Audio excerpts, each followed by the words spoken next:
लोकशाही मूल्यांचं म्हणावं तितकं संस्थीकरण झालं नाही. राजकीय पक्षांची संख्या उत्तरोत्तर वाढते, पण जनतेशी त्यांचं असलेले जे जैव नातं आहे हे जैव नातं समाप्त झालंय. राज्ययंत्र अधिकाधिक अधिकारशाहीवादी होतंय. राजकारणातील संघर्षशीलतेचा निराश होतोय आणि तोंडपूजा नेत्यांची राजकारणामध्ये भरती होते. भ्रष्टाचार, महागाई, बेकारी, नक्षलवाद, दहशतवाद यांनी जनता एकीकडे त्रस्त आहे आणि दुसरीकडे मात्र सनातन आणि वर्गीय चारित्र्य असणारा जो नागरी समाज आहे हा आज राज्यसंस्थेचा अवकाश व्यापताना दिसतोय. आपल्यासमोर अनेक आव्हानं आहेत. संघटित किसान शक्ती, संघटित कामगार शक्ती आपण गमावून बसलो. या समस्येचे अंतरंग समजून घेण्यासाठी मी आपल्यामध्ये आणि वक्त्यामध्ये फार वेळ उभं राहू इच्छित नाही. मी डॉक्टर अशोक चौसाळकर सरांना विनंती करतो आपल्या सर्वांच्या वतीनं की त्यांनी आपल्या विषयावरती सखोल मांडणी करावी. Doctor Ashok Chausalkar sir.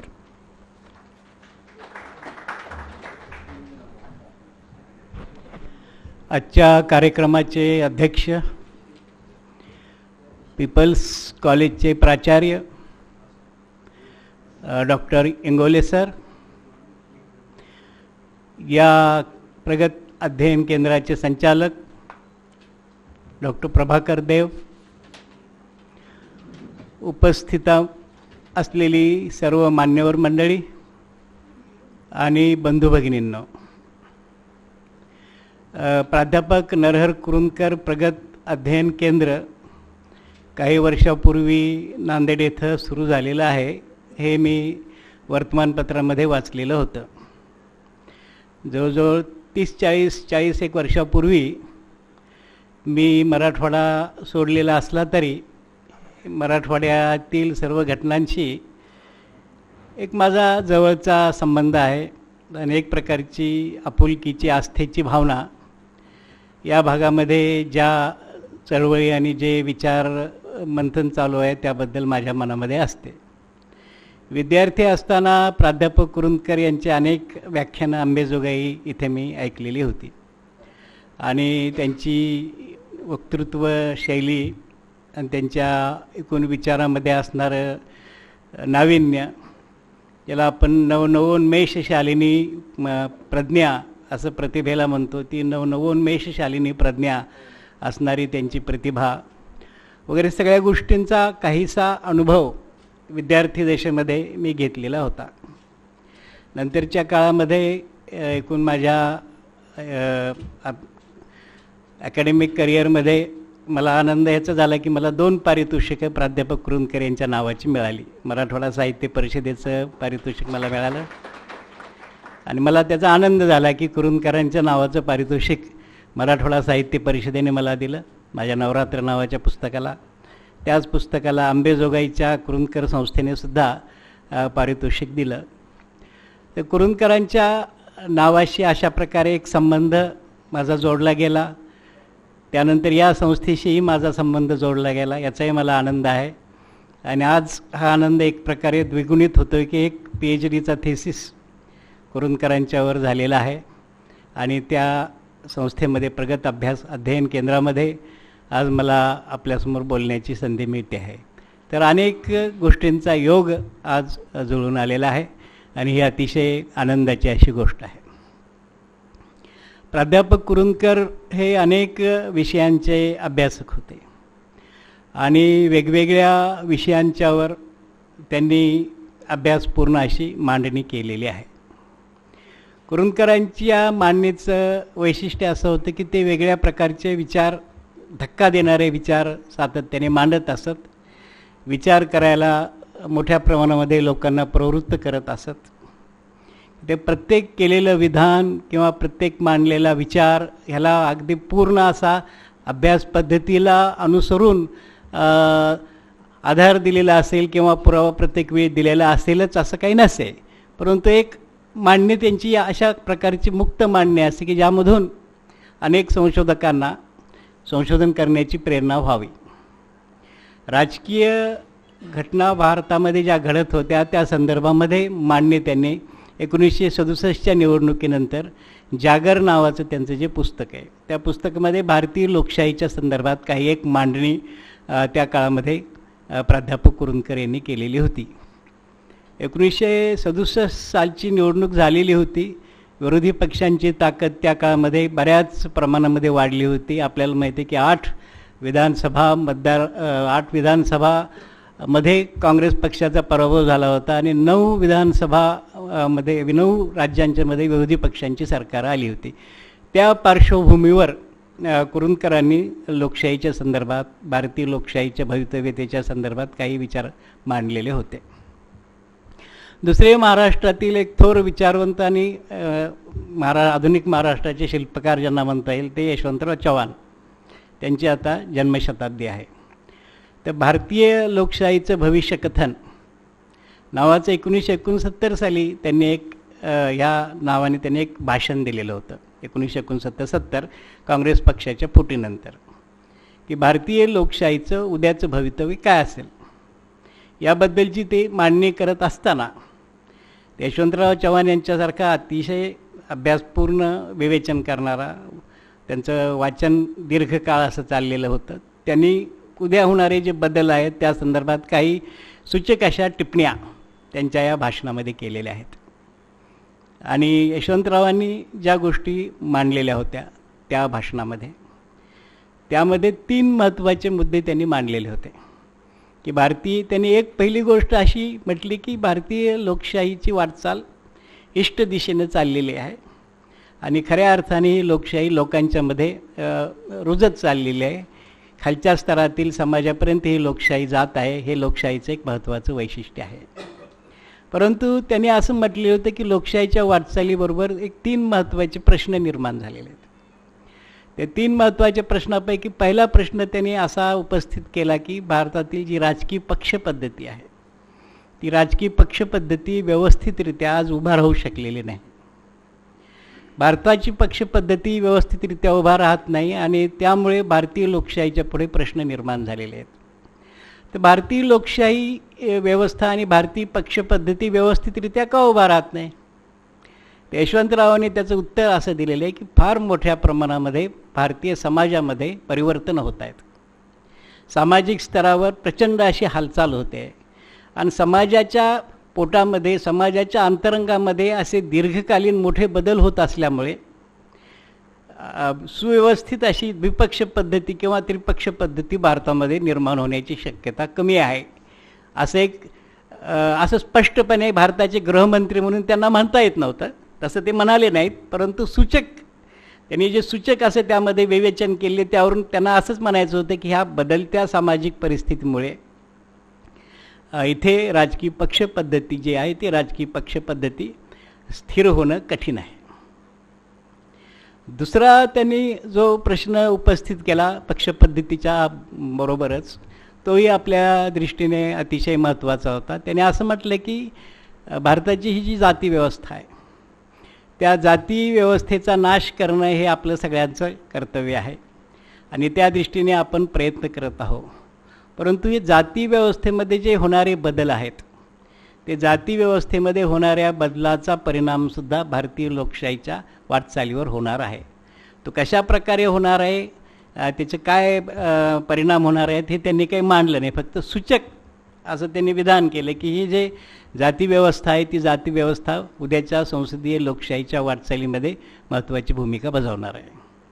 तिसरा मुद्दा यशवंतरावांनी या संदर्भात असा मांडला भारतीय लोकशाहीच्या संदर्भात की भारतीय लोकशाहीची जी वाटचाल आहे त्या वाटचालीमध्ये विकासाचा प्रश्न महत्त्वाचा आहे आणि हा जो विकास होतो आहे तो विकास समतोल असा विकास झाला पाहिजे. शहरी आणि ग्रामीण भागांचा, दोन्ही भागांचा विकास झाला पाहिजे.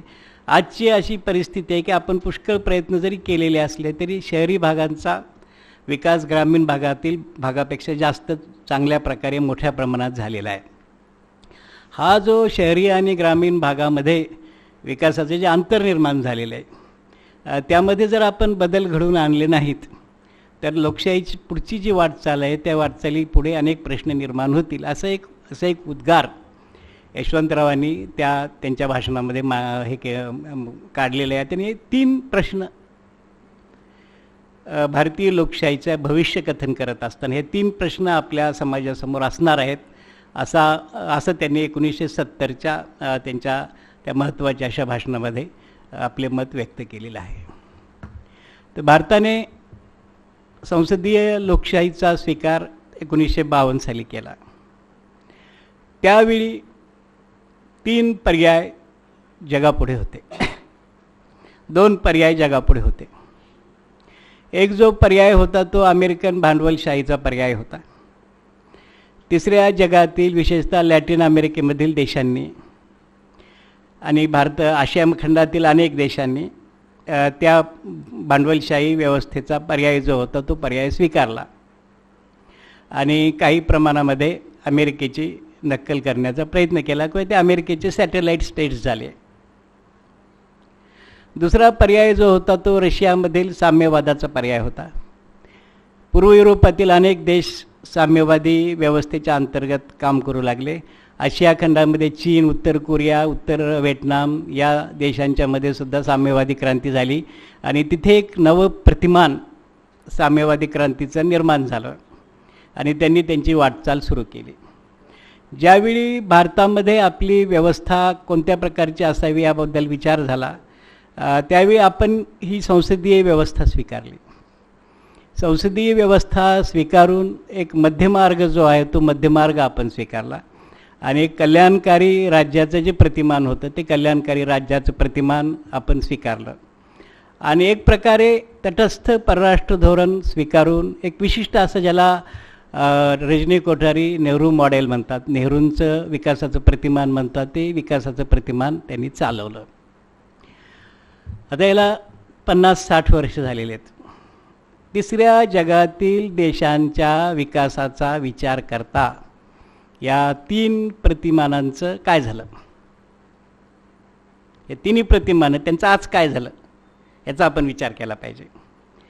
पहिलं जे प्रतिमान होतं त्या प्रतिमानामध्ये अमेरिकेच्या भांडवलशाहीचा स्वीकार करून मात्र अमेरिकेच्या लोकशाहीचा त्याग करून किंवा अमेरिकेतील लोकशाहीचा विचार न करता भांडवलशाही व्यवस्थेचा स्वीकार करून मोठ्या प्रमाणामध्ये परकीय उद्योगधंद्यांना आपल्या देशामध्ये जागा देऊन ज्या प्रकारचा विकास लॅटिन अमेरिकन देशांच्यामध्ये, काही आशियाई देशांच्यामध्ये, आपल्या शेजारच्या पाकिस्तान, इराणसारख्या देशांच्यामध्ये ज्यांनी हे प्रतिमान वापरलं त्या देशांच्यामधली लोकशाही संपुष्टात आली आणि बहुतेक ठिकाणी लष्करी हुकुमशाह्या आल्या आणि या लष्करी हुकुमशाह्यांनी मोठ्या प्रमाणामध्ये त्या देशांची लूटमार केली आणि बहुराष्ट्रीय कंपन्यांनी त्या देशातील जी साधनसामुग्री आहे ती लुटून नेली.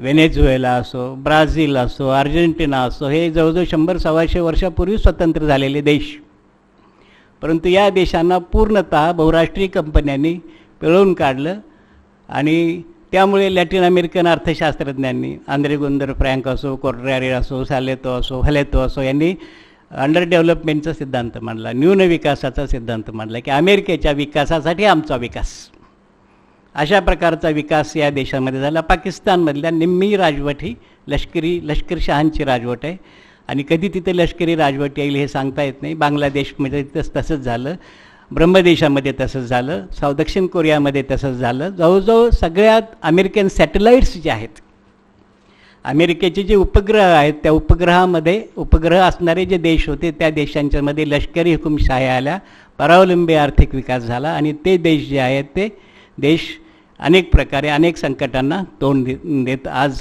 उभे राहिलेले दिसतात. लॅटिन अमेरिकेमध्ये आता मोठ्या प्रमाणामध्ये गेल्या काही वर्षामध्ये बदल झालेला आहे. दुसरं जे प्रतिमान होतं ते रशियाचं प्रतिमान होतं. त्या प्रतिमानामध्ये त्या देशांचं अंडर डेव्हलपमेंटच्या सिद्धांताप्रमाणे शोषण झालं नाही. रशियाचं झालं नाही, चीनचं झालं नाही, उत्तर कोरियाचं झालं नाही. ह्या सगळ्या म्हणजे अंडर डेव्हलपमेंटच्या ह्याच्यामुळे तिथं शोषण त्यांचं झालं नाही, कारण तिथला जो साधनसामुग्री होती ती भांडवलशाही देशांना लुटता आली नाही.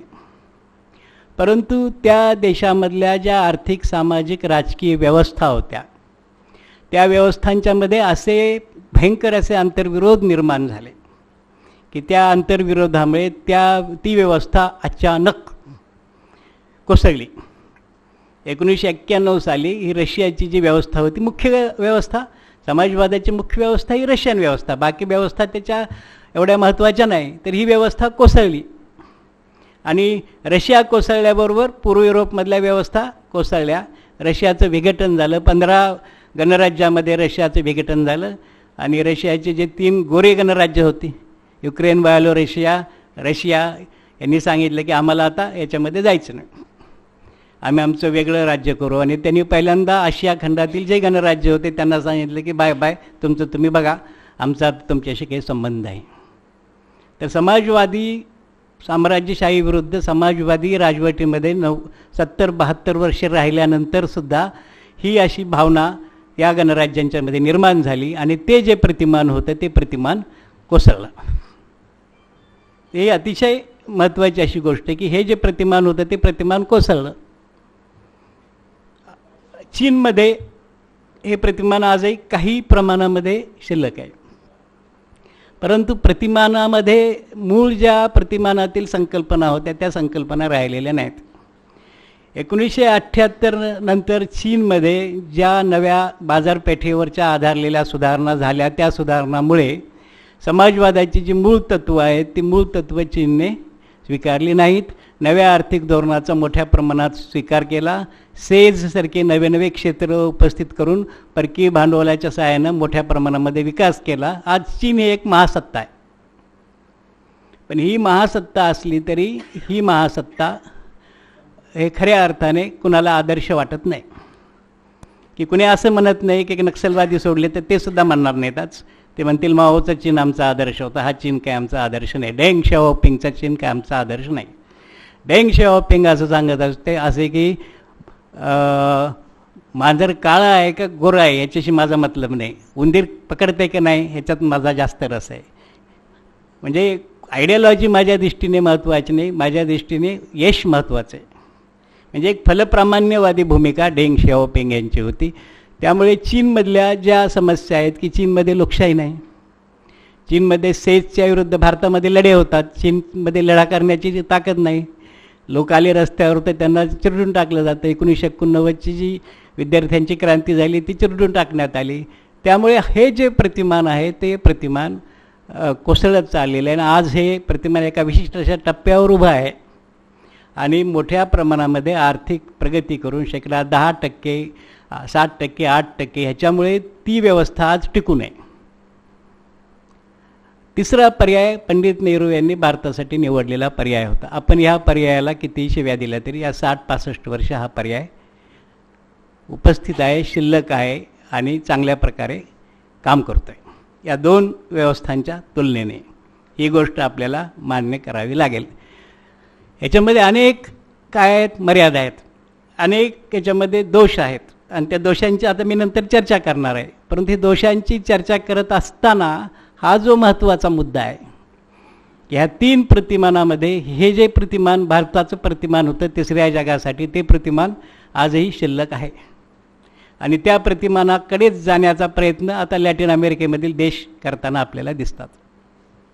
तर हे जे आहे ती गोष्ट आपण मला वाटतं एकूण तुलनात्मकदृष्ट्या ज्यावेळी आपण संसदीय व्यवस्थेचा तिसऱ्या जगातील राजकीय व्यवस्थांचा आपण अभ्यास करू त्यावेळी हे जे गेल्या 50-60 वर्षातील चित्र आहे ते चित्र आपण लक्षात ठेवलं पाहिजे आणि त्याचा तौलनिक असा अभ्यास करून भारतीय व्यवस्थेने जे एक महत्त्वाचं असं योगदान दिलेलं आहे, जी महत्त्वाची अशी वाटचाल केलेली आहे ती वाटचाल आपण लक्षात घेतली पाहिजे असं मला वाटतं. भारतीय संसदेच्या इतिहासाला 1952 पासून सुरुवात झाली. 1952 साली लोकसभेसाठी पहिल्या निवडणुका झाल्या आणि इथे 1952 नंतर 3 टप्प्यामध्ये भारतीय संसदीय लोकशाहीचा विकास झालेला आहे. त्यातील पहिला जो टप्पा आहे तो पहिला टप्पा 1952 ते 1967 पर्यंतचा हा 15 वर्षांचा टप्पा आहे, ज्या टप्प्यामध्ये एक पक्ष पद्धती देशामध्ये होती. काँग्रेस पक्ष प्रमुख पक्ष होता, बहुतेक विधानसभामध्ये त्यांचं बहुमत होतं आणि लोकसभेमध्ये त्यांचं मोठं बहुमत असायचं. 500 पैकी 360, 364, 365 जागा त्यांच्या असायच्या 1967 पर्यंत. तर दुसरा टप्पा 67 ते 89 या काळातील 22 वर्षांचा टप्पा आहे. या टप्प्यामध्ये भारतीय राजकारणामध्ये मोठ्या प्रमाणामध्ये बदल झाले आणि काँग्रेस पक्षाचं जे वर्चस्व होतं ते काँग्रेस पक्षाचं वर्चस्व नष्ट झालं. 1967 ते 1989 हा जो 22 वर्षांचा इतिहास आहे ते 22 वर्षांच्या इतिहासामध्ये 2दा काँग्रेस पक्षाचं सरकार लोकसभेच्या निवडणुकीमध्ये पराभूत झालं. काँग्रेस पक्षाचा प्रयत्न 1971 साली पुन्हा जुनं वर्चस्व प्राप्त करून घेण्याचा होता. 1980 ते 1989 या काळामध्ये इंदिरा गांधी आणि राजीव गांधी यांनी तो प्रयत्न केला. परंतु ते प्रयत्न करून जरी लोकसभेमध्ये मोठे बहुमत मिळाले, तरी लोकसभेमध्ये मोठे बहुमत जरी मिळाले तरी त्यांना खऱ्या अर्थाने 1952 ते 67 या काळामधलं जे स्थिर सरकार होतं, जो स्थिर सामाजिक पाठिंबा होता, तो स्थिर सामाजिक पाठिंबा त्यांना मिळाला नाही. पण इंदिरा गांधींचं दुसरी टर्म जी होती 1980 ते 84 या 4 काळामधील, या दुसऱ्या टर्ममध्ये इंदिरा गांधींना अनेक प्रकारच्या समस्यांना तोंड द्यावं लागलं की लोकसभेमध्ये 350 जागा मिळवूनसुद्धा त्यांच्या सरकारला खऱ्या अर्थानं स्थिरता प्राप्त झाली नाही आणि एकूण राज्यामधून नवी आव्हानं त्यांच्या पक्षाला आणि त्यांच्या सरकारला आव्हानं निर्माण झाली आणि त्या आव्हानांना तोंड देत असतानाच आपल्याला माहीत आहे की इंदिरा गांधींची हत्या झाली. की प्रादेशिक पक्ष नव्याने मोठ्या प्रमाणामध्ये उभा राहिले दक्षिण भारतामध्ये. दुसरी गोष्ट म्हणजे 1967च्या निवडणुकीनंतर भारतामध्ये जी हरित क्रांती झाली, विशेषतः उत्तर भारतामध्ये, ते उत्तर भारतामधल्या हरित क्रांतीमुळे एक नवा वर्ग शेतकऱ्यांचा मध्यम शेतकरी जातीचा एक नवा वर्ग राजकारणामध्ये आला आणि त्या वर्गाने काँग्रेसच्या विरुद्ध उठाव करायला सुरुवात केली. कारण उत्तर भारतातल्या काँग्रेस पक्षामध्ये उच्च जातींचा भरणा होता. त्यामुळे राजस्थानमध्ये कुंभराम आर्य, हरियाणामध्ये राव बिरेंद्र सिंग, उत्तर प्रदेशमध्ये चौधरी चरण सिंग, बिहारमध्ये भिंदेश्वरी प्रसाद मंडल, हे जे राजकीय पुढारी होते त्या राजकीय पुढाऱ्यांनी बाहेर यायला सुरुवात केली आणि त्यांनी काँग्रेसच्या एकूण डॉमिनन्सला आव्हान द्यायला सुरुवात केली. 67 साली जरी आव्हान द्यायला सुरुवात झाली तरी त्याची अंतिम फलश्रुती 1989 नंतरच आपल्यासमोर आली. 77च्या निवडणुकीमध्ये त्यांनी पाठिंबा दिल्यामुळे जनता पक्षाचा मोठा विजय निवडणुकीमध्ये झाला आणि 89 नंतर खऱ्या अर्थाने त्या वर्गाचं डॉमिनन्स उत्तर भारतातील राजकीय व्यवस्थेवर स्थापन झाला असं म्हणायला हरकत नाही. तर हा जो दुसरा टप्पा होता, तो दुसरा टप्पा राजकीयदृष्ट्या अतिशय गुंतागुंतीचा, राजकीयदृष्ट्या अनेक प्रश्न निर्माण करणारा हा टप्पा होता आणि त्यामध्ये जरी काँग्रेसला 2दा बहुमत मिळालं तरी ते बहुमत काँग्रेसला स्थिर सरकार देण्यास काँग्रेस त्या बहुमताच्या सहाय्याने स्थिर सरकार देऊ शकली नाही आणि त्यामुळे 1989 साली काँग्रेस पक्षाचा पराभव झाला आणि 1989 साली संसदीय लोकशाहीच्या विकासाचा दुसरा जो टप्पा होता तो दुसरा टप्पा संपला. आता संसदीय व्यवस्थेचा तिसरा टप्पा सुरू झालेला आहे. 1989 पासून हा तिसरा टप्पा सुरू झाला. या तिसऱ्या टप्प्याची अजून चालू येतो. 1989 आज 11 वर्ष 24 वर्ष झाले. ही जी प्रक्रिया आहे तिसऱ्या टप्प्यातली संसदीय लोकशाहीची ती चालू आहे आणि ती कधी संपेल आणि चौथा टप्पा कधी सुरू होईल आज आपल्याला सांगता येत नाही. तर या तिसरा जो टप्पा आहे त्या टप्पा आपल्या दृष्टीने आज आपल्या चर्चेचा विषय आहे. 1989 साली काँग्रेसचा जो पराभव झाला त्या पराभवानंतर पुन्हा काँग्रेस पक्ष कधीही पूर्ण बहुमताने लोकसभेच्या निवडणुकीमध्ये विजय मिळवू शकला नाही. काँग्रेस पक्षाचा जो सामाजिक पाया होता तो पूर्णतः नष्ट झाला उत्तर भारतामध्ये आणि काँग्रेस पक्ष पुन्हा उत्तर भारतामध्ये त्यांचा जो सामाजिक पाया आहे तो सामाजिक पाया प्राप्त करू शकला नाही.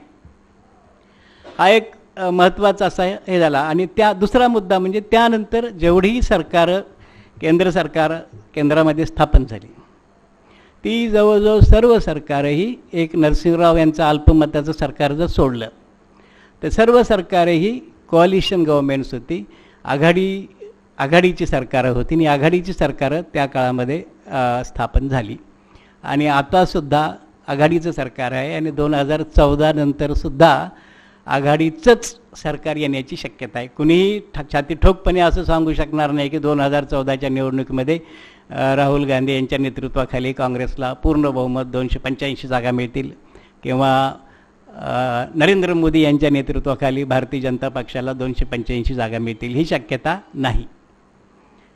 जे उद्याचं सरकार येणार आहे हे उद्याचं सरकारसुद्धा कोअलिशन गव्हर्मेंट हे आघाडीचं सरकार असणार आहे.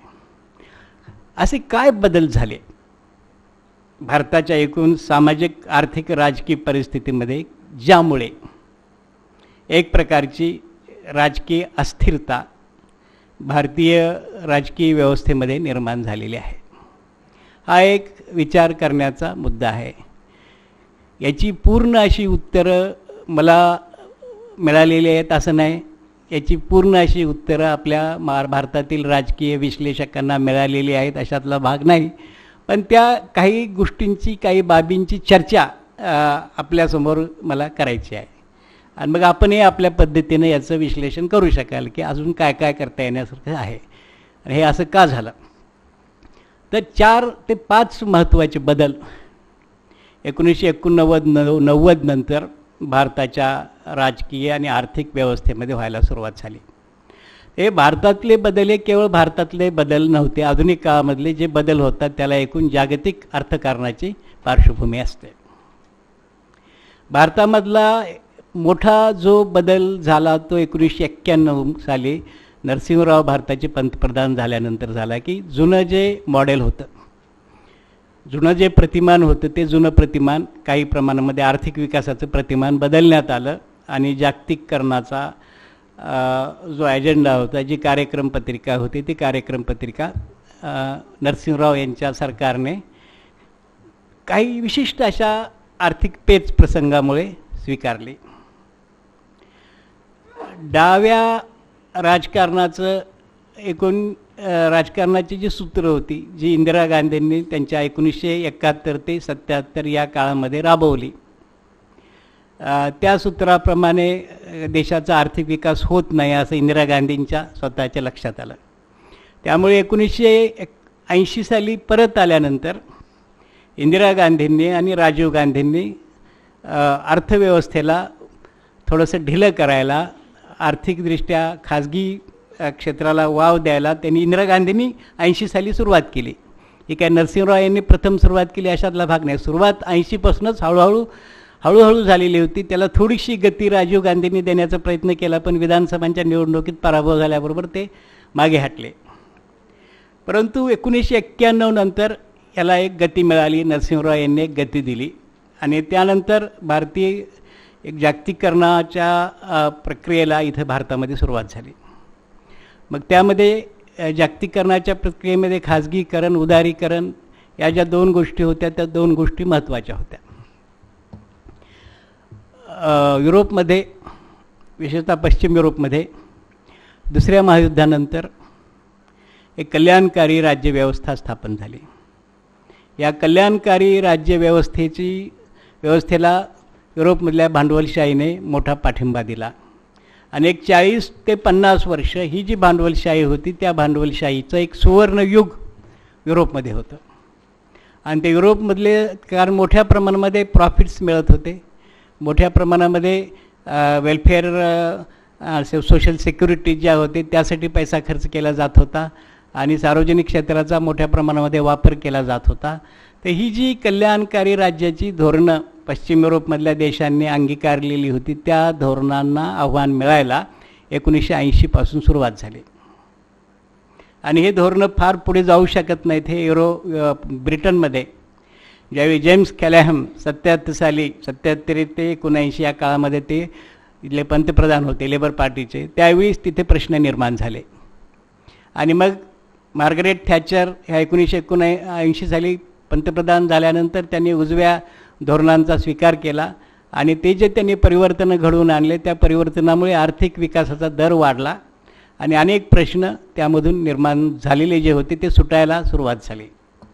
अमेरिकेमध्ये 1980 साली रोनाल्ड रेगन हे तिथले राष्ट्रपती झाले आणि 8 वर्षाच्या काळामध्ये त्यांनी उदारीकरणाचा एक नवा अजेंडा राबवला आणि त्यामुळे मोठ्या प्रमाणामध्ये अमेरिकेमध्ये बदल घडून आले. पब्लिक एक्सपेंडिचर कमी करा, सोशल सिक्युरिटीजवरचं एक्सपेंडिचर कमी करा आणि खाजगी उपक्रमांना जास्तीत जास्त वाव द्या आणि त्याद्वारा जो आर्थिक विकास होईल त्या आर्थिक विकासाच्या द्वारा पुढे सरका. आणि इंग्लंड आणि अमेरिका या दोन्ही देशांमध्ये ह्या धोरणांना मोठं यश मिळालं. अर्थव्यवस्था संकटातून बाहेर पडल्या आणि त्यामुळे हे जे जागतिकीकरणाचं हे होतं वारं ते सगळ्या जगभर पसरलं, की आज म्हणजे 91 नंतर किंवा ह्याच्यामध्ये जागतिकीकरणाच्या संदर्भामध्ये आज अशी परिस्थिती आहे की अगदी क्युबासारखे देश, अगदी उत्तर व्हिएतनाम किंवा व्हिएतनाम एक झालेले व्हिएतनामसारखे देश यांनासुद्धा नव्या आर्थिक धोरणांचा स्वीकार करावा लागतो आहे. आणि त्या नव्या आर्थिक धोरणांचा स्वीकार केल्याशिवाय त्यांना पुढे जाता येत नाही. कारण आज आर्थिक विकासाचा आज जो टप्पा आहे त्या आर्थिक विकासाच्या टप्प्यामध्ये आज इंटरनॅशनल इकॉनॉमी जी आहे, आंतरराष्ट्रीय अर्थव्यवस्था जी आहे, ती आंतरराष्ट्रीय व्यवस्था एकमेकाशी अशी संबद्ध झालेली आहे की त्यामुळे स्वतंत्रपणे मी माझा आर्थिक विकास करेल, मी कुणाचं विचारणार नाही, मला इतरांशी काय संबंध आहे, असं पोलपॉटसारखं, कंबोडियाच्या पोलपॉटसारखं तुम्हाला आता करता येत नाही. हा महत्त्वाचा प्रश्न आहे. आणि त्या दृष्टीने ही एक प्रक्रिया महत्त्वाची सुरू झाली जागतिकीकरणाची. आणि त्यामुळे अनेक प्रश्न निर्माण झाले. आर्थिक विकास झाला, विकासाची गती वाढली. जी भारतीय अर्थव्यवस्था 2% वाढत होती, इंदिरा गांधींच्या 80 नंतर 5% वाढायला लागली आणि नरसिंहराव त्याच्यानंतर 7-8% ती वाढायला सुरुवात झाली.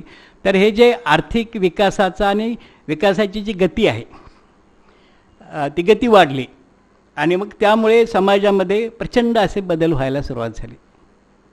भारतीय समाजामध्ये प्रचंड असे बदल व्हायला सुरुवात झाली आणि मध्यम वर्गाचा मोठी संख्या आज आहे. 40 कोटी भारतीय लोक आज मध्यम वर्गात आहेत. आणि जसजसा आर्थिक विकास वाढत जाईल 7%, 8% दराने, आता हे 2-3 वर्ष जरा कमी असला तरी तसतसा हा मध्यम वर्ग वाढत जाणार आहे, मध्यम वर्गाची संख्या वाढत जाणार आहे. तर हा एक महत्त्वाचा जागतिकीकरणामुळे निर्माण झालेला हा महत्त्वाचा प्रश्न आहे. आणि हा मध्यम वर्ग आणि ती मध्यम वर्गाची या सगळ्या याच्यामध्ये बदलामध्ये असणारी भूमिका महत्त्वाची असणार आहे. तर जागतिकीकरणाचा हा मुद्दा महत्त्वाचा आहे आणि त्याचा आपल्याला विचार करावा लागणार आहे. आणि हा जागतिकीकरणाने गेल्या 24 वर्षामध्ये देशाच्या सामाजिक, आर्थिक, राजकीय व्यवस्थावर मोठा परिणाम घडवून आणलेला आहे. आणि राज्यसंस्थेचं स्वरूप, राजकीय पक्षांचं स्वरूप, एकूण सरकारची धोरणं, कल्याणकारी राज्यव्यवस्थेला दिलेली सोडचिठ्ठी आणि अनेक प्रश्न आज आपल्या समाजापुढे जे निर्माण झालेले आहेत त्याच्या संदर्भामध्ये विचार करत असताना या जागतिकीकरणाचा प्रश्न महत्त्वाचा आहे. की आम्हाला जागतिकीकरण नको, आम्ही जागतिकीकरणाच्या विरुद्ध आहोत, आम्ही जागतिकीकरण रद्द करून टाकतो, अशा प्रकारच्या घोषणा सभेमध्ये करणं ठीक आहे आणि लोकांच्या टाळ्या मिळवणं ठीक आहे, परंतु ते प्रत्यक्षामध्ये तुम्हाला करता येत नाही अशी सध्याची परिस्थिती आहे. तर या संदर्भामध्ये ही जी रिॲलिटी आहे ती रिॲलिटी, ही जी वस्तुस्थिती आहे ती वस्तुस्थिती लक्षात घेऊन आपल्याला समाजामध्ये होणारे बदल, किती बदल समाजामध्ये होत आहेत, किती लोकांच्या मानसिक बदल केवढ्या मोठ्या प्रमाणात होतात. एकच फक्त उदाहरण देतो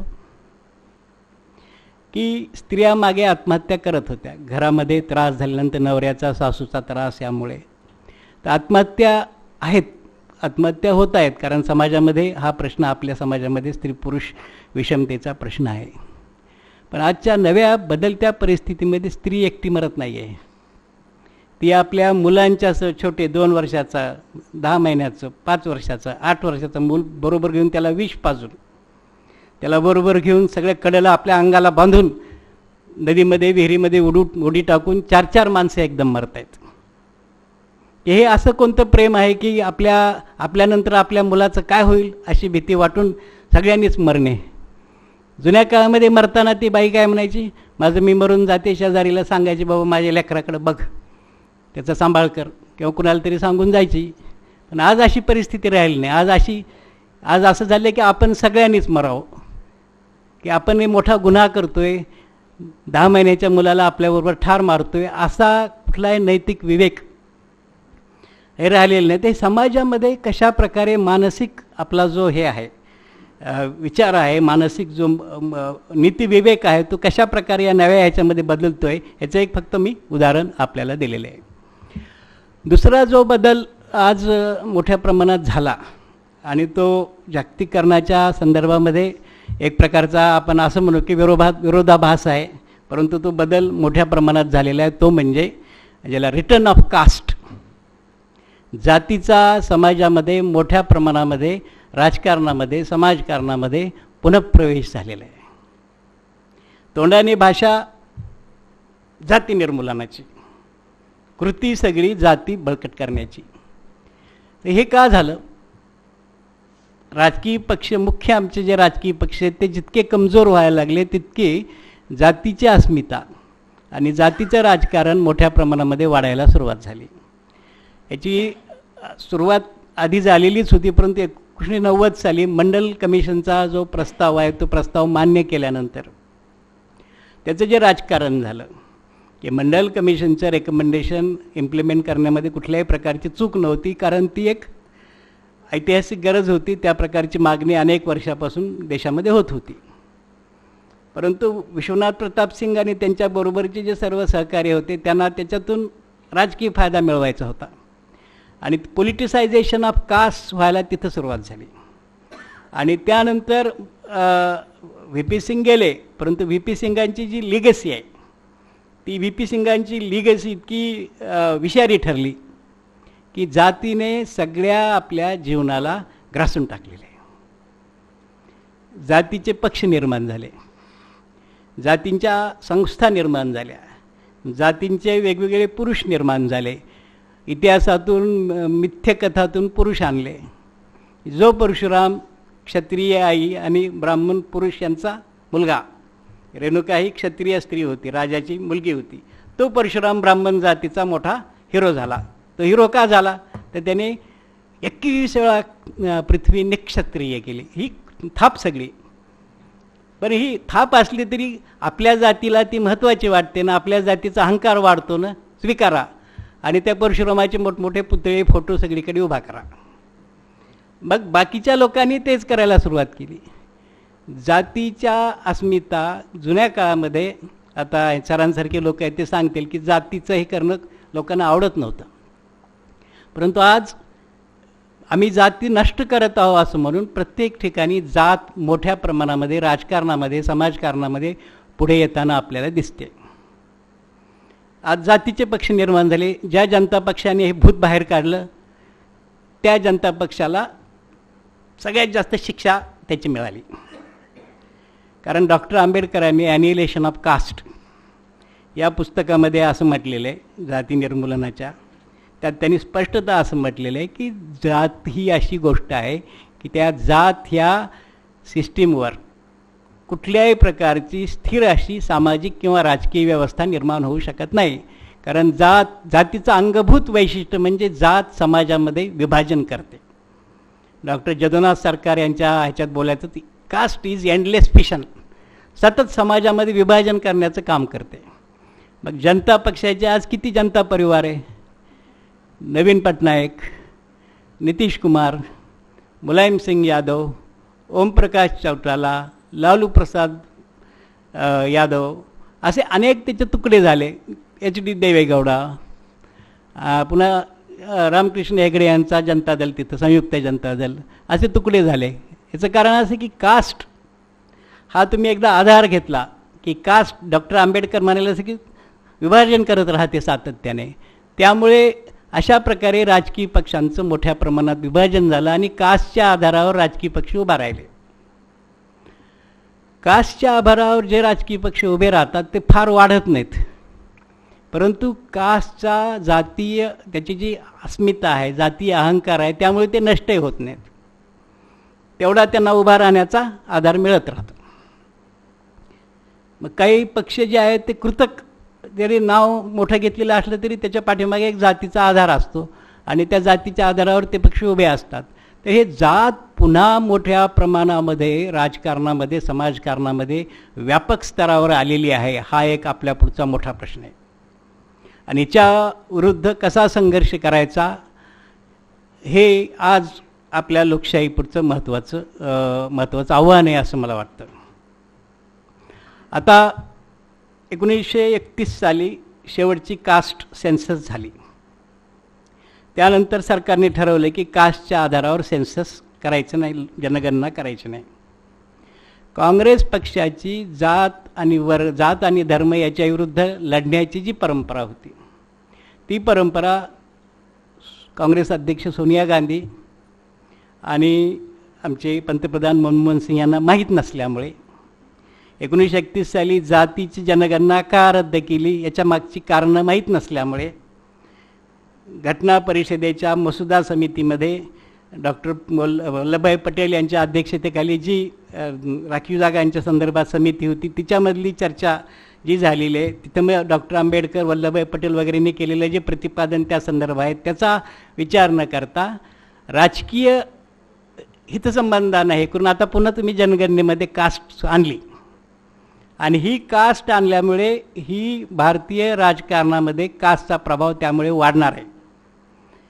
प्रत्येक जात आतापर्यंत आमचे 10% आहेत, 15% आहेत, 25% आहेत, 20% आहेत असं सांगत होती आणि आता ही जात एकदा पक्की आकडेवारी मिळाल्यानंतर दुसरी मागणी काय असणार आहे की ॲन्युअल बजेटमध्ये आमच्या जातीसाठी 30% ठेवा, आमची जात 30% आहे, 5% ठेवा, आमची जात 5% आहे.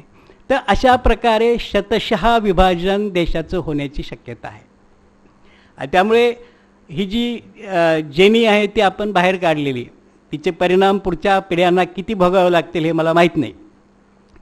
देशातले जे तथाकथित प्रोग्रेसिव्ह लोक आहेत, जे आमचे मित्र आहेत, ते आर्ग्यू करत असतात की कास्ट सेन्सस केलं ते बरोबर केलं. कशासाठी बरोबर केलं, कशासाठी जात आणायची? आता प्रकाश आंबेडकरांनी परवा सांगितलं की शाळेच्या याच्यामध्ये जात कशाला पाहिजे, सगळ्या मुलांची तुम्ही जात कशाला मागता? बरोबर आहे त्यांचं म्हणणं. परंतु आता लोकांना जात पाहिजे आणि मुख्य म्हणजे आणखी एक जो ट्रेंड आहे की आपल्या जातीला राखीव जागांचा जो कोटा मिळालेला आहे, जे स्टेटस मिळालं आहे त्याच्याबद्दल लोक समाधानी नाहीत. म्हणजे OBC असलं तर आम्हाला जायचं NT, NT असलं तर आम्हाला जायचं आहे ST, शेड्यूल ट्राईबमध्ये, कारण तिथं अजून शिकलेले लोक कमी येतात आणि जास्तीत जास्त जागा आपल्याला ताब्यात घेता येतील. त्यासाठी सगळ्या प्रकारची आंदोलनं देशामध्ये सुरू आहेत. डोके फोडून घेणे, अमकं करणे, ढमके करणे. तर हा जो प्रचंड असा जातीच्या अहंकाराच्या आधारावर समाज जीवनामध्ये हा प्रकार सुरू झालेला आहे, तो प्रकार मला वाटतं अतिशय धोकादायक आहे. आणि या अशा प्रकारच्या जातीच्या राजकारणाविरुद्धची वॉर्निंग डॉक्टर आंबेडकरांनी सातत्याने दिलेली होती, पंडित नेहरूंनी सातत्याने दिलेली होती. ज्यावेळी घटनेमध्ये दुरुस्ती झाली OBCना राखीव जागा देण्यासाठी, त्यावेळी जे भाषण नेहरूंनी केलेलं होतं त्या भाषणामध्ये नेहरूंनी अशा प्रकारच्या शक्यतांचा उल्लेख केलेला होता आणि त्याविरुद्ध सावधपणे आपण पुढे गेलं पाहिजे असं सांगितलेलं होतं.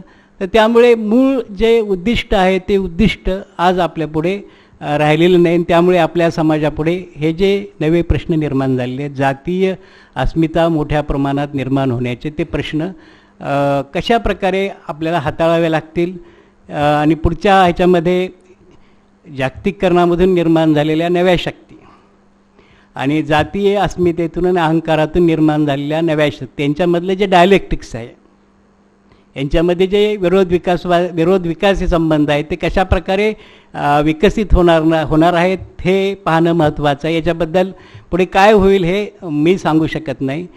प्रत्येकाने याबद्दल विचार करायला पाहिजे असं मला वाटतं. भारतीय लोकशाहीच्या समोर, संसदीय लोकशाहीच्या समोर हा एक अतिशय महत्त्वाचा असा प्रश्न निर्माण झालेला आहे आणि जाणकार लोकांनी मला वाटतं त्याबद्दल विचार करणं अतिशय आवश्यक आहे.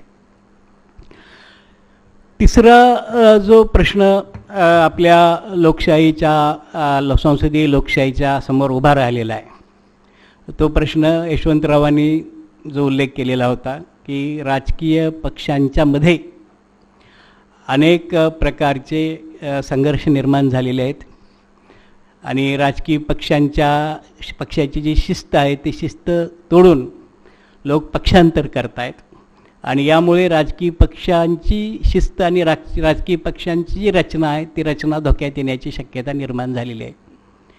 हे असं का झालं याची कारण मीमांसा करत असताना यशवंतराव असं म्हणाले की समाजाच्या पोटामध्ये जे बदल होत आहेत त्या बदलांचा परिणाम राजकीय पक्षांच्या याच्यावर कदाचित होत असावा.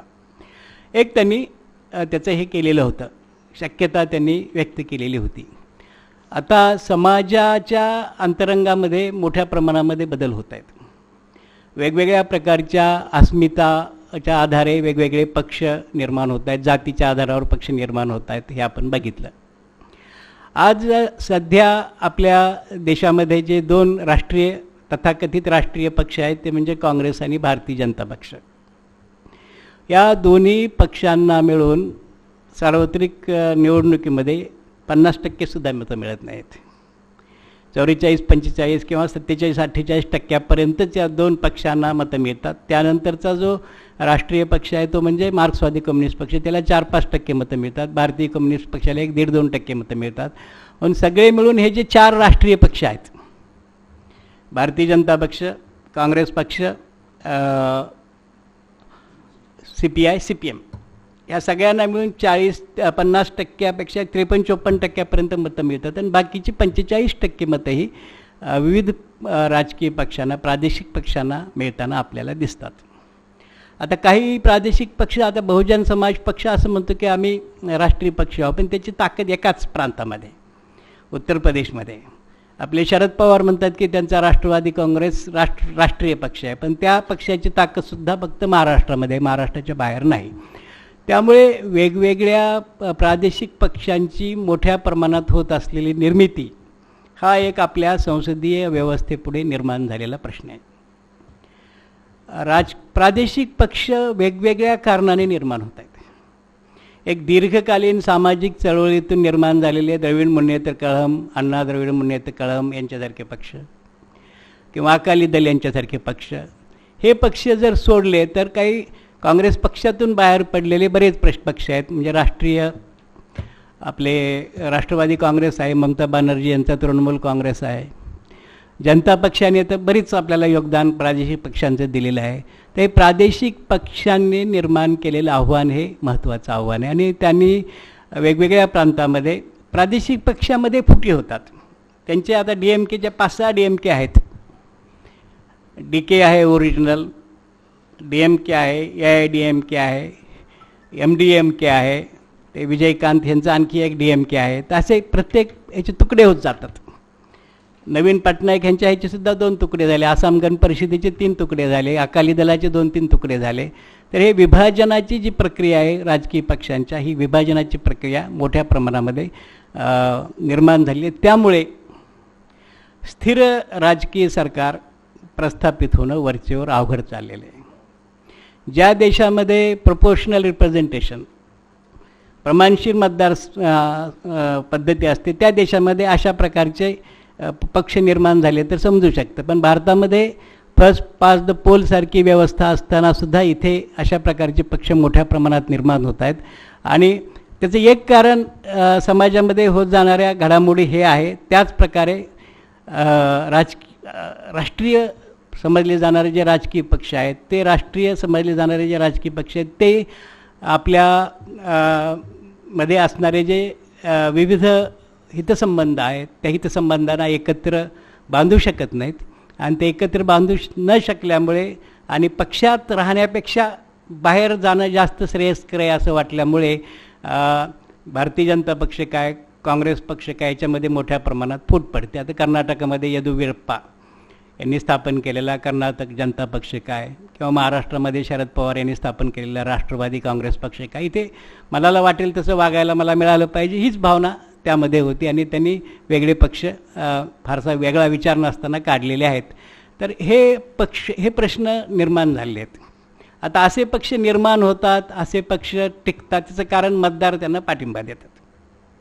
मतदारांनी त्यांना गंभीरपणे घेतलं नसतं तर मग आमच्या दृष्टीने तो काही प्रश्न नव्हता. पण मतदार त्यांना मतदान करतात, त्यांचे 10, 15, 20 आमदार, 5-25 खासदार या पक्षांचे निवडून येतात. आणि त्यामुळे एक प्रश्न आपल्या लोकशाहीसमोर निर्माण झालेला आहे. मग आता प्रश्न असा आहे की ही जी परिस्थिती आहे ती परिस्थिती सुधारण्याची शक्यता मी म्हटलं नाही. काँग्रेस पक्षाला पूर्ण बहुमत मिळण्याची शक्यता नाही. भारतीय जनता पक्षाला त्याच्यापेक्षा कमी शक्यता पूर्ण बहुमत मिळण्याची आहे. 2 किंवा 3 पक्ष एकत्र येऊन सरकार बनवतील अशी परिस्थिती नाही. मोठ्या प्रमाणामध्ये 10-15 पक्ष एकत्र आल्याशिवाय निवडणुकीमध्ये यशही मिळत नाही आणि सरकारही बनवता येत नाही. आणि ह्या सरकार, आता मनमोहन सिंग यांचं गेल्या 5 वर्षांचा जर आपण अनुभव बघितला तर सातत्याने ममता बॅनर्जी असतील, DMK असेल, यांनी सातत्याने त्यांच्यापुढे समस्या निर्माण केल्या. संसदीय व्यवस्थेमध्ये जर आघाडीचं सरकार बनवणं अपरिहार्य असेल तर हे आघाडीचं सरकार स्थिर कशा प्रकारे राहील, हे सरकार स्थिर करण्यासाठी कशा प्रकारच्या धोरणांची, कशा प्रकारच्या तत्वांची गरज आहे याचा आपल्याला विचार करावा लागेल, राजकीय पक्षांना विचार करावा लागेल. गेल्या 3 निवडणुकांच्यामध्ये असं दिसतं की वाजपेयी यांचं सरकार, कोalition सरकार 5 वर्ष टिकलं. मनमोहन सिंग यांचं अनेक संकटांना तोंड देऊन पहिलं सरकार टिकलं, दुसरं सरकार लेट अस होप की हे टिकेल, काही सांगता येत नाही, परंतु टिकेल असं आपण समजूया. हे टिकलेलं सरकार आहे आणि प्रगती देशाने अनेक बाबतीमध्ये केलेली आहे. तर त्यामुळे कोalition गव्हर्नमेंट स्थापन झालं म्हणजे मोठं संकट निर्माण झालं अशातला प्रसंग नाही. तर प्रश्न आपल्यासमोर असा आहे की संसदीय व्यवस्थेमध्ये आपल्याला जर कोalition गव्हर्नमेंट्स स्थापन करणं अपरिहार्य असेल तर हे कोalition गव्हर्नमेंट किंवा हे सरकारं जी आहेत ती कशा प्रकारे स्थापन केली जावी याबाबत काहीतरी विचार काँग्रेस पक्षाने आणि भारतीय जनता पक्षाने केला पाहिजे. तर भारतीय जनता पक्षाचा एकूण स्वभाव जो आहे तो असा की कोalition गव्हर्नमेंटमध्ये व्यवस्थितरित्या वागणं कसं शक्य आहे याचा एक अनुभव पूर्वापार भाजपबरोबर आहे. त्यामुळे भाजपमध्ये हा प्रश्न जास्त निर्माण होत नाही. काँग्रेस पक्षाला अजूनही इंदिरा गांधींच्या काळातील 2/3 बहुमताची आठवण होत राहते. त्यामुळे कोalition पार्टनरबरोबर वागताना जो ताठा असतो तो ताठा काँग्रेस पक्षाच्या मनामध्ये, नेत्यांच्या मनामध्ये असतो आणि त्यामुळे अनेक प्रश्न निर्माण होतात. तर हे कोalition गव्हर्नमेंट कशा प्रकारे टिकवायचं आणि जर टिकवायचं असेल तर कशा प्रकारे ते चालवलं पाहिजे याचाही विचार आपल्याला करावा लागणार आहे. शेवटचा जो मुद्दा आहे या संदर्भामध्ये की संसदीय व्यवस्थेची जी वाटचाल आहे ते वाटचाल गेल्या 50-60 वर्षामध्ये अशा प्रकारे चाललेली आहे. आणि मी असं म्हटलं की हिच्यातील अनेक दोष जरी आपण घेतले तर या 3 प्रतिमानामध्ये 2 प्रतिमान कोलॅप्स झाले, पण हे तिसरं जे प्रतिमान आहे ते प्रतिमान चालू आहे. आणि हे प्रतिमान जास्त चांगल्या प्रकारे कसं चालवलं जावं हा आपल्या पुढचा प्रश्न आहे. परंतु हे प्रतिमान जर यशस्वीरित्या चालवायचं असेल तर मुख्य प्रश्न जो आहे तो जागतिकीकरणामुळे निर्माण झालेले जे नवे पेच प्रसंग आहेत, आर्थिक विकासाचे जे प्रश्न आहेत आणि शहरी आणि ग्रामीण भागामध्ये आणि मुख्यतः गरीब आणि श्रीमंत यांच्यामध्ये जी मोठ्या प्रमाणामध्ये दरी निर्माण झालेली आणि या व्यवस्थेमध्ये ज्या प्रकारचा स्टेक समाजातल्या ज्या वेगवेगळ्या घटकांचा असायला हवा तर त्यामध्ये त्या पुढचे प्रश्न जे आहेत ते प्रश्न ज्याला मनमोहन सिंग म्हणतात नवे इन्क्लुझिव्ह ग्रोथ, सर्वसमावेशक धोरणाचा त्यांनी पुरस्कार केलेला आहे. ती धोरणं प्रत्यक्षामध्ये फारशी अंमलात आणली गेलेली नाहीत. तर पुढच्या सगळ्या सरकारांच्या पुढचा प्रश्न असा आहे की हे जर सर्वसमावेशक विकासाचं धोरण जर स्वीकारलं गेलं नाही तर ग्रामीण भागामध्ये, शहरी भागामध्ये मोठ्या प्रमाणात अंतर निर्माण होईल. आता मुंबईसारख्या शहरामध्ये 70% लोक झोपडपट्ट्यात राहतात. अजूनही ह्युमन डेव्हलपमेंट ह्याचा विचार केला तर एवढा आर्थिक विकास होऊनसुद्धा आपला नंबर 130, 132 असा आहे. आणि सर्व क्षेत्रामध्ये श्रीलंकेसारखा देश भारताच्या पुढे आहे ह्युमन डेव्हलपमेंट ह्याच्या संदर्भामध्ये. तर ह्या गोष्टींचा विचार करता सर्वसमावेशक धोरण म्हणजे काय आणि ते कशा प्रकारे अंमलात आणायचं हा आपल्या पुढच्या विकासाच्या दृष्टीने महत्त्वाचा प्रश्न आहे. की ह्या नव्या जागतिकीकरणामुळे निर्माण झालेल्या ज्या शक्ती आहेत त्या शक्ती खाजगीकरणाच्या बाजूने आणि एकूण विकास होणं महत्त्वाचं आहे. डेंग शाओपिंगचं धोरण आहे, काळं असो किंवा पांढरं असो, उंदीर पकडता येणं मांजर बास. तर तसा धोरण आपल्या सरकारनं जर चालवलं आणि काही प्रमाणात चालवलं जुन्या काळामध्ये तर आपल्या पुढे अनेक प्रश्न, व्यवस्थेसमोर अनेक प्रश्न निर्माण होण्याची शक्यता आहे. चीनमध्ये हे प्रश्न निर्माण झालेले आहेत आणि चीनचं नवं जे जिनपिंगचं जे सरकार आहे त्याच्यापुढे हे प्रश्न निर्माण झाले. हे प्रश्न कशा प्रकारे सोडवायचे, आपल्याकडे हे प्रश्न निर्माण झालेले आहेत आणि आता सेजसाठी आता शेतकरी जमीन द्यायला तयार नाहीत. प्रत्येक ह्याच्यात नवे प्रश्न निर्माण झालेले आहेत की माझी जमीन तुम्ही घेताय, मला त्याच्यातून काय मिळालं हा शेतकऱ्याचा प्रश्न आहे. की आता कोल्हापूर, सांगली, सातारा भागामध्ये पवनचक्क्या आहेत. त्या पवनचक्क्याची जमीन शेतकऱ्यांनी त्यावेळी दिली. आता त्या कंपन्या मोठ्या प्रमाणात प्रॉफिट्स गोळा करत आहेत. शेतकऱ्यांनी चळवळ सुरू केली की या प्रॉफिटमध्ये आमच्या जमिनी तुम्ही घेतल्या, याचा आमचा शेअर काय. रायगड जिल्ह्यामध्ये रिलायन्सनं सेजमध्ये जी 32,000 एकर जमीन घेतली होती ती त्यांना वापस द्यावी लागली शेतकऱ्यांनी विरोध केल्यामुळे. त्यामुळे अशा प्रकारचे संघर्ष लोकशाहीमध्ये निर्माण होणार आणि अशा प्रकारचे संघर्ष निर्माण झाले पाहिजेत. चीनमध्ये ते दडपून टाकले, त्यामुळे अनेक प्रश्न निर्माण झाले.